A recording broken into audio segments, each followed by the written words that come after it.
I, I feel like by the end of this quarantine, I'm gonna look like a homeless person again. You cut my hair for me? No. Why not?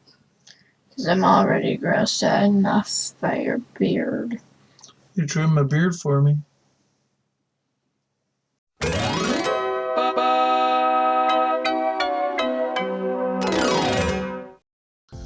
Hello, and welcome to Gulpanash. This is episode 70. My name is Alex. Emmy what? Your name is? gonna punch your face. Wow. Rude. Somebody sleeps for 15 hours and then stays up all night and then decides to be rude when I make her stay up all day, even though she stayed up all night, because she needs to get back in a normal sleep schedule, because just because we're all quarantined and it's the end of the world doesn't mean we can't behave like we're real human beings. Today, we're drinking Barq's root beer. Now, I'm sure you've all heard of Barq's root beer before, as it is now distributed and bottled by Coca-Cola. And we've all heard of Coca-Cola. But Barq's does have a history all its own before it was purchased by Coca-Cola. And today we will be digging into that. Barq's Brothers Bottling Company was founded in 1890 in the French Quarter of New Orleans. Nolans. That's how they say it down there. Nolans. I nailed that, by the way. Perfect. Nolans. By Edward Charles Edmund Barq and his older brother Gaston. Barq's has bite like Gaston. It's not light like Gaston. To your taste buds, it puts up a fight like Gaston. Get it? It was their most popular drink early on was an orange soda that they called Orangine. Orangine won them a gold medal at the 1893 World's Columbian Exposition World's Fair, World's in there twice, in Chicago. Edward Barq then later in 1897 moved to Biloxi, Mississippi, and opened the Biloxi Artesian Bottling Works. Now this is where it gets interesting. There, in Mississippi, he met a young boy named Jesse Robinson, who he mentored in the soda pop world. And then Robinson moved down to New Orleans for his own financial endeavors and took up the Barq's company down there. In 1934, he and Edward Barq signed a contract that basically split the two companies in a way, and allowed Robinson to own and operate the Barq's brand entirely on his own and make his own recipes and everything out of Louisiana, while Edward Barq ran everything up in Mississippi with his own recipes. So for a while, the Louisiana recipe was bottled in a red label and the Mississippi recipe was bottled in a blue label. I doubt that's still the case, but we have a blue label here. And they were different sodas, but they were both called Barq's. And one tasted different from the other, and they bottled them in separate labels so that the bottles would end up back in the right company to be reused, you know?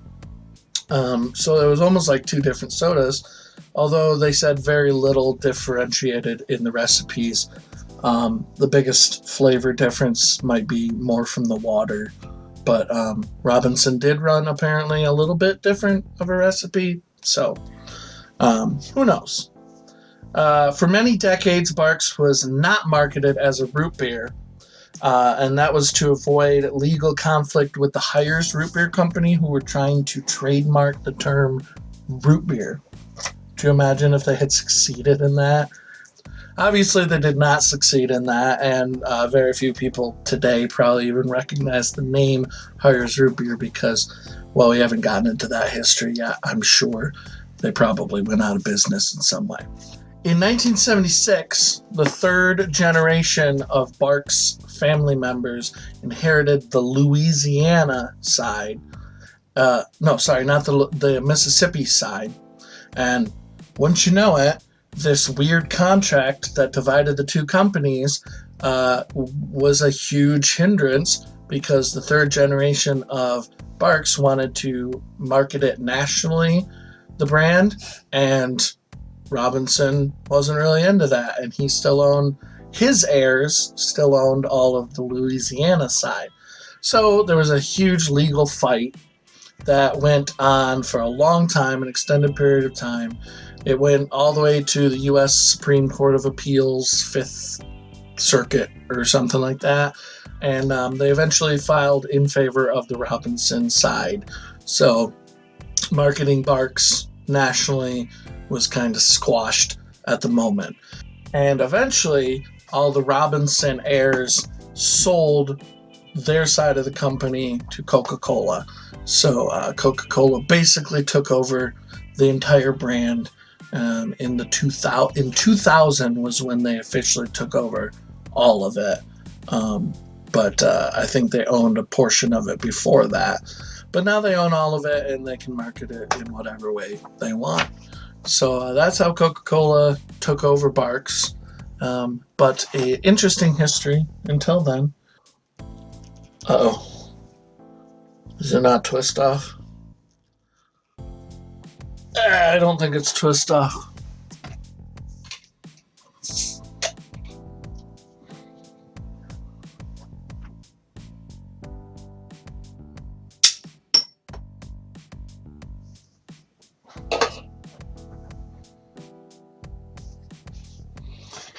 Now they advertised it later as Barq's Has Bite to draw attention to the fact that Barq's is one of the few root beers with caffeine in it. It's a low amount of caffeine, about equal to that of a green tea, not quite that of a Mountain Dew or Coke or anything like that, not even that like of a coffee, but more like a green tea.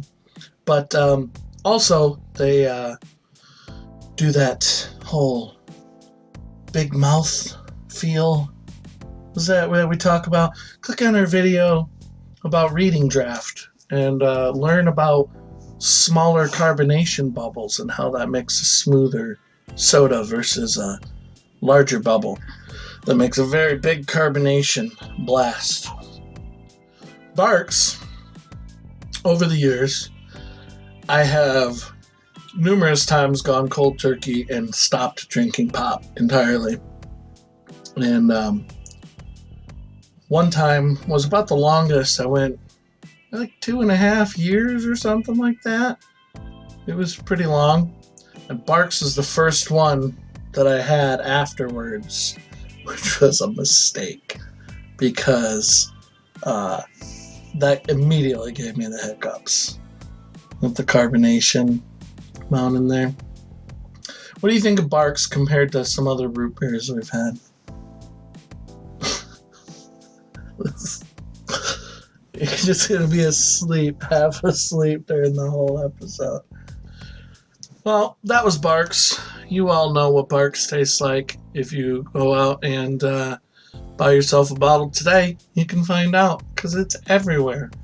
Hit up the D box below to find links to our Discord and our email if you would like to chat with us, and links to our merch, Patreon, and Streamlabs if you would like to donate to us. And we'll be back next week. Bye.